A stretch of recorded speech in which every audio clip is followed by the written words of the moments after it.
بسم اللہ الرحمن الرحیم۔ السلام علیکم ناظرین، آپ دیکھ رہے ہیں جیو پاکستان ویلاگز اسلامی واقعات میں مبنی سیریز کا سلسلہ جاری ہے۔ حضرت سلیمان علیہ السلام کے حوالے سے پہلی قسط میں آپ جان چکے ہیں، اگر نہیں دیکھا ہوگا تو ہمارے چینل پہ جا کے آپ کو پہلی قسط کا ریفرنس مل جائے گا۔ اسی کو کنٹینیو کرتے ہوئے آگے چلتے ہیں اور ٹائم ضائع کیے بغیر اگلی باتوں کو آگے حقائق بیان کرتے ہیں۔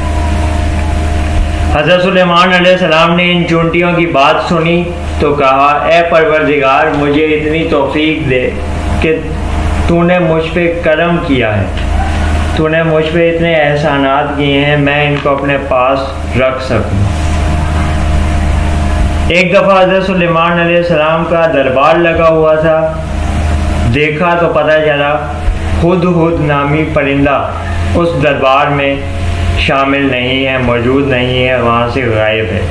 حضرت سلیمان علیہ السلام نے وجہ پوچھی، تھوڑی دیر میں ہدہد پرندے کا انتظار کرتے کرتے وہ تشریف لے آیا۔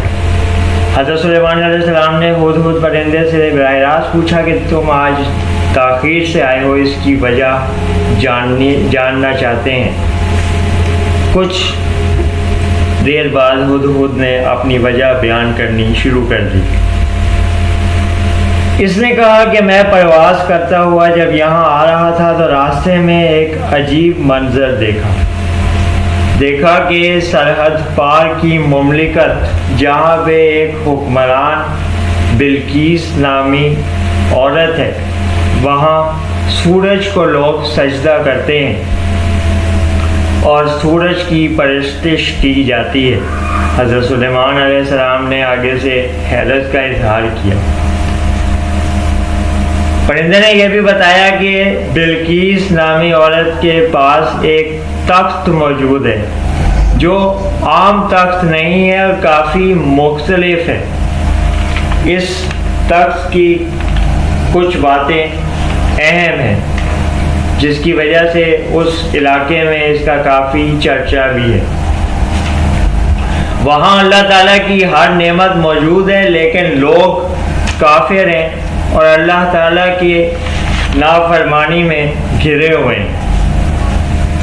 حضرت سلیمان نے جب یہ تمام باتیں جانی تو انہوں نے فیصلہ کیا، میں ملکہ بلقیس کو ایک خط لکھوں گا۔ ملکہ بلقیس کو حضرت سلیمان علیہ السلام کی جانب سے خط لکھا گیا۔ ملکہ بلقیس اس ریاست کی سربراہ تھی اور حضرت سلیمان علیہ السلام کے پاس ایک بہت بڑے علاقے پہ مشتمل ریاست کا اختیار تھا۔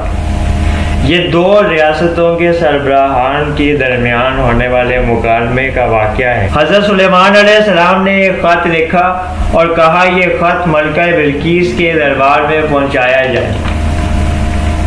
ہدہد پرندے نے وہ خط ملکہ تک پہنچایا۔